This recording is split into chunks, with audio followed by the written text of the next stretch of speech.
Let's go down to the field in Anaheim and talk to John Schneider, manager of the Toronto Blue Jays. How's it going, John? Good, guys. Thanks for having me. Thank- I haven't talked to you all, so thanks for having me on. Yeah. Thanks for doing this, John. Before we get into the way your team's playing right now, which is very well, first two games of the series, Bichette and Jordan Romano were in Toronto last series. Do you have an update on them, and how important do you think it is to get at least Bichette back into the lineup and on the field before the end of the season? Yeah, they're both doing well back in Florida. Both of them. Bo just started doing some baseball activity yesterday down there. He's throwing, did some hitting in the cage, and is feeling good. I think getting him back will be great. Obviously, whenever that time is right, for him physically, we're looking forward to having him back. And Jordy is down in Florida. Hasn't started throwing yet, but hopefully it's pretty soon. And he's continuing to feel good every single day. But I think, most likely we'll see Bo before we see Jordan. Will Wagner only 2 hits yesterday, so he's regressing. He did not become the only Blue Jay in franchise history to end up with 6 hits in his first 2 games. 5 will have to do for him. He's obviously been unreal, Will Wagner has, in his brief major league career.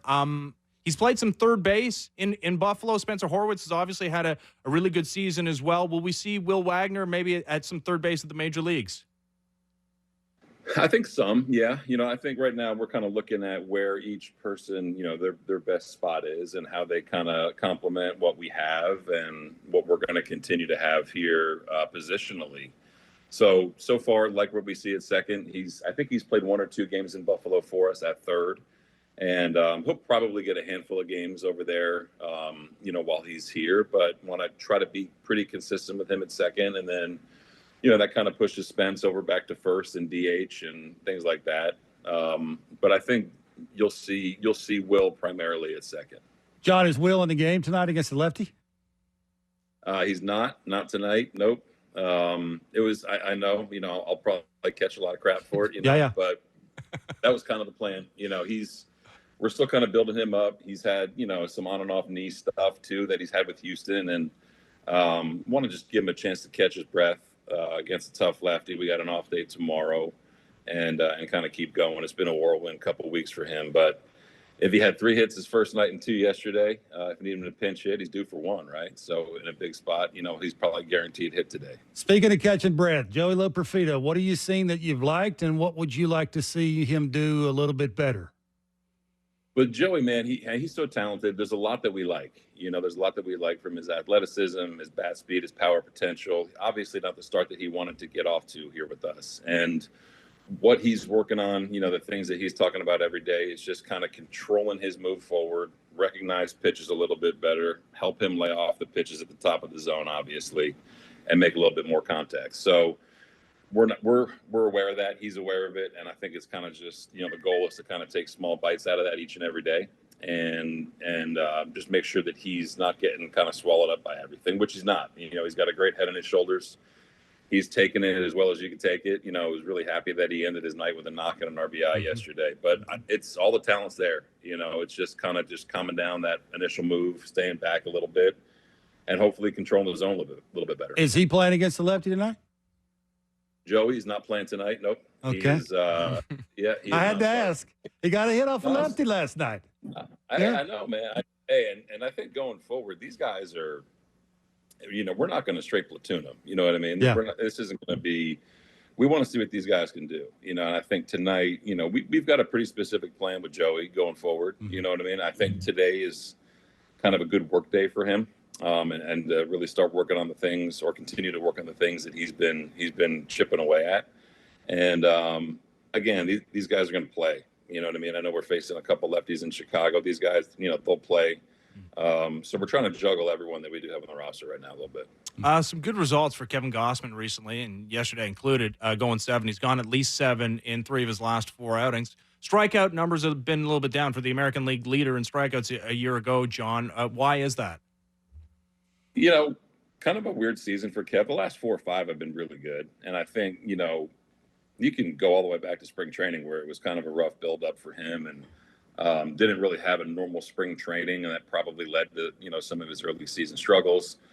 Kev's evolving as a pitcher a little bit. He's throwing a sinker. He's getting some more early contact, and teams are very, very aggressive against him to try to avoid getting to his split, which is just a nasty pitch. So there's been a lot of early contact, and on the flip side, I think that's why you've seen him get really deep into games, albeit without the number of strikeouts he had last year. So it's just kind of weird. Different years are different, and I think a guy like him, teams are obviously game planning very specifically for him, and that's kind of why the strikeouts are down. John, what do you think Spencer can do to tap into some more consistent power?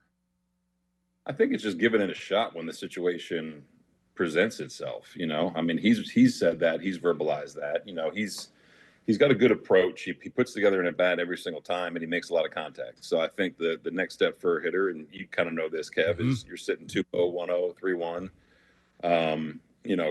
You want to let it eat a little bit. And I think that he is understanding that and learning how to do that more consistently. So I think that's basically it. It's not just, hey, I'm going to put the ball hard in play. It's like, okay, I'm really going to try to impact the ball on certain counts. Big opportunity here for Alejandra Kirk with Danny Jansen traded before the deadline to assert himself as the team's #1 catcher. Where have you seen him from a conditioning standpoint and trying to evaluate whether he can handle the full-time load next year? So far, so good. He's catching a lot. He's back in there tonight catching Hosey. It's an opportunity for him to really kind of take it and run with it, and he understands that. He gets that. I think he's done a great job with our staff. Controlling, game planning and things like that. He's obviously swinging the bat better right now. So it's kind of an opportunity that's right in front of him. We're gonna give him every opportunity to be catching, 4 or 5 days a week and see what that looks like for him physically. It's a tough position for anyone, So opportunity for him to really say, okay, this is my job. And he's been a tandem for as long as he's been here with Jano. So let's see if you can go ahead and step it up and see, if you're a 5-day-a-week guy. Why so careful with Yariel, and when do you think gloves off with him? Probably pretty soon, gloves off. A lot of it just comes down to how he arrives at his pitch count throughout games, really, if he's in the zone or if he's picking. We wanted to build him up fairly slowly. The outing in New York, 4 2/3, he was coming off and not getting out of the first inning against Baltimore. We're still really making sure that he's good in between each start. The routine part of it, being used to pitching on schedule, is something that he's still getting used to. And, I think gloves are kind of off at this point. He's done it. And as long as he continues to have an efficient pitch count, we got no problem letting him pitch. He can pitch. Yeah. And, kind of see it with Bowden a little bit. Each one, you kind of let him go a little bit more and more. And you're just watching how they're doing, seeing where they're locating pitches, what kind of stress the inning is, or how the innings are, and kind of go from there. But for Yari, man, it's at that point to where let's see if you can get up to 90, 100 pitches. Yeah, Bowden's been outstanding as well, as you mentioned. I'm sure you'd like to see Jake Bassitt at the major league level. I mean, that's 5 capable major league starters you got right now. Is there any consideration of a 6-man rotation? We'll see. I think for Jake to get up here, he's got an innings limit just because of, his age and how much he's thrown this year and the different levels he's been at. The kid's pitching in college last year. So I think if he were to get up, we want to see him, we want to see him and what he's about. And it's not just, we all know the talent. You can watch video and see what the guy's stuff is like. But I think the important thing is getting these guys here at some point and kind of seeing how they operate and getting to know the person, not just the player. So if he were to get up here, 6-man, not quite sure. It depends on how guys are doing. But, it's, I think certain guys need some rest too. And, we've lightly talked about a 6-man. There'll be a lot of things that have to fall in line. Yeah, okay. I have to. Every time you come on, I got to ask you about the first baseman. Absolutely. Well, what has allowed him to control the zone at an elite level? And give me your definition of controlling the zone. What's that mean to you? I mean, I think what's what's allowed him to do it is his mechanics are on time. He's in a position to hit every single pitch, and when you're doing that, you're recognizing pitches early. You feel confident and comfortable in the box. He is on a stretch that is really, really impressive right now. So for me, controlling the zone for Vladdy in particular, it comes down to being really, really stubborn on pitches in the middle. Pitchers are going to make mistakes, and he's obviously a guy that gets circled in our lineup every single night to be careful with. And I think when pitchers are trying to be a little bit too careful, you leave something right in the middle, So I think Vladdy is understanding that, and when he's getting those pitches, man, he's not really missing. If he's missing, maybe it's a little bit on top of it. It's still, a hard ground ball or a line drive, but he's being stubborn in the middle of the plate. And I think that's what great hitters do. It's not just, okay, I'm gonna take this ball on the edge and shoot it to right. He's doing that with 2 strikes if he needs to. So he's being really, really stubborn with his approach and just waiting for a mistake. Now that we're asking, for specific lineup answers here, is David Schneider in the lineup tonight? Yeah, you guys want to see it? Yeah, absolutely. Yeah. Schneider's in there. Okay. Davis is in there tonight. Okay, I was just gonna. He got off to such a tremendous start to his major league career, and this season such a great start as well. Last couple of months have been it's been different than we've seen the rest of his major league career. What's happened the last couple of months for him? It happens to young hitters. I think that, league pitched him very, very specifically last year at the top of the zone. And I think he's kind of caught in between right now with making that adjustment to try to cover that. And while doing that, he's probably missing out on some pitches that he should and usually does handle. So it's been a struggle for him, the last couple months. He understands that. And I think it's tough when you're probably chasing some hits, chasing some results. To just be stubborn with your approach and know what you're great at, so you can't cover the top and cover pitches moving away from you. So it's, I think he's just kind of in between, where he wants to swing. But, the best version of him is he's getting on base and he's doing damage. You know what I mean? So I think what we've seen is, not having either one of those consistently for the past couple weeks. And that's kind of where he's at. But he's working, and I think that, lefty tonight and Anderson gives him a pretty good shot to be stubborn on something down in the zone, and hopefully get it in the air. Yeah, I think we forget sometimes hitting's really, really hard. It's never been harder. You got them smart people. Yeah, it's hard. It's a tough thing. Absolutely. Barrios, culprit with giving up the home runs, and I've noticed he's using the sinker a little bit more this month. Why is that? You look over the course of his career, it's been a really, really good pitch for him. I think when you look at damage, it's been on the breaking ball. There's been some just mislocated 4 seams. Sinkers are going to get hit hard too if they're not located. But I think when he's really good, it starts with his 2-seam. And if he's locating it to both sides of the plate, to righties and lefties, he can do whatever he wants with his breaking ball and changeup. That's just kind of how he's built. So. With that comes, there's going to be damage done on pitches in the middle, just like we talk about it with Vlad. Hitters are trying to do it to Hosey. So his bread and butter is a sinker. And when that's really, really located well, you don't have to be as fine with everything else. And his breaking ball is still, one of the best in the league. Eric Swanson gives up the home run at the end of the game yesterday, but he's been so much better since he was called up. It's obviously been a wild season for him, starting with the family stuff in spring training. He was one of your most reliable relievers a season ago. How close is he to being back to what he was a season ago, or he was your 8th inning guy? Yeah, he's looking better every outing. Yesterday I think he threw 4 splits in a row to Calhoun, and one just in the middle of the zone there for a homer. Command is better. Again, that's something we talked about when we sent him to Buffalo. It's just commanding his pitches. The walks are down, the strikeouts are back to kind of where they should be. So, like anything, man, confidence plays a part of it. He's feeling better about, what he's showing right now. And I think that just kind of continues to carry over, outing after outing. But when he's locating, we've seen him be really, really good and, pitch in really high leverage for us. So, like you said, weird year. You don't wish anyone, to start your year like that from a personal standpoint. And then to kind of go through some mechanical things on the field, it kind of took him a little bit of time to get his feet on the ground and reset. But I think his last 3 or 4, really, it kind of looked like the Swanee that we've known. Okay, a couple more. I know you're busy.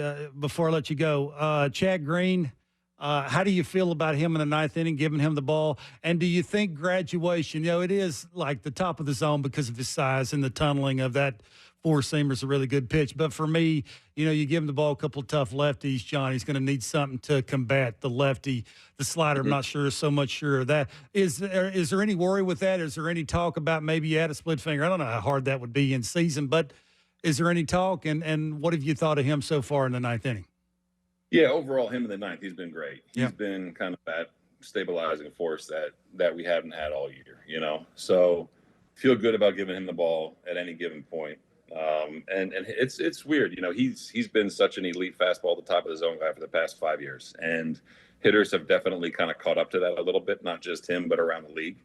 I think what's helping him right now is the slider. He's throwing it more and he's locating it fairly well. Me and Pete talked about it all the time. Is there a third pitch that goes along with Chad's fastball and slider? Yeah. And he was actually starting to throw a split as he was recovering from his injury last year. When he was rehabbing. So it's something we may toy around with a little bit more as the season progresses and ends up here, and have that conversation in the offseason. But I think what's made him really good is the slider. Again, it's a two-pitch pitcher. You got to be you got to spot some stuff up too. His fastball still plays at a really high level, but if he were to add another pitch, it would be something like that, a split, and that would make him that much better. But love having him. This dude is about as steady as you get. You know what I mean? He is just a pro. He takes the ball every single day, about as low maintenance as you could ask for from a manager. So in terms of having him late in games, it's been awesome. Yeah, last one, the catcher in you and now the manager in you. When you hear one of your pitchers and Chris Bassitt come out and complain, I guess I can use complain about the roof being closed or open. What's the first thing you think of? And have you had conversations with maybe the person that pushes the button when it comes to the roof when he makes his next start at home, saying that, East and West guys need that little swirl. They're going to need that little extra movement because one of our starters has been told, has told us that. Well, how's that been going, that conversation? It's fine. I love Chris Bassitt. And I love the fact that he is not afraid to speak what's on his mind, That's one of the things that makes him great and one of the things that makes him really, really unique. Now, I think his last handful of outings at home have been with the roof open, and you can see, probably not the common fan, but you can see what his pitchers are doing. Swirls. Compared, it's not just with him, it's with opposing pitchers and some other guys. So, hey, man, you're not going to be pitching in those conditions every time. You're going to be pitching in Southern California. You're going to be pitching in Tropicana Field. You know what I mean? So you can't control that stuff. But him and Pete especially, they had a good talk about it. And hey, there's some days you got to make some adjustments. But I love Chris's, how authentic he is. Mm-hmm. And every 5 days, it's kind of a treat to hear what he has to say. He always gives you something to talk about, especially this show. He definitely gives you something. He does. He's a student of the game, you know what I mean? And he's at the point in his career where he's kind of done and seen everything. And he's got no problem sharing his opinion. But he does so much good here for this group too, just for these pitchers. He's really, really keen as to what's going on. So I think that's why you get some of the comments you get. No question. John, looking for the sweep tonight. Best of luck. Thanks for doing this. Buddy. All right, guys. Good catching up. See you later. Appreciate it. Good luck. See you, John.